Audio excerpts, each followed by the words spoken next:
ትራምፕ በሚኒሶታ ጦርነት አወጁ። 3000 ያልሰለጠኑ የታጠቁ ኃይሎች በሚኒያፖሊስ ሰፍረዋል። ገዢው ቲም ዋልዝ በቁጣ አሁኑ ይውጡ እያሉ ነው።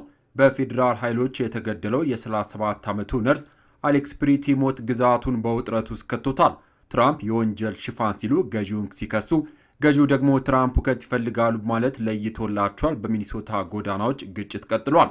በመሃል ግን ለኢትዮጵያ ታላቅ ምስራች፣ ገዳዩ የማርበርግ ቫይረስ ድል ተነሳ። የጤና ሚኒስትሯ ዶክተር መቅደስ ዳባ ቫይረሱ ከኢትዮጵያ ምድር ሙሉ በሙሉ መወገዱን አብስረዋል።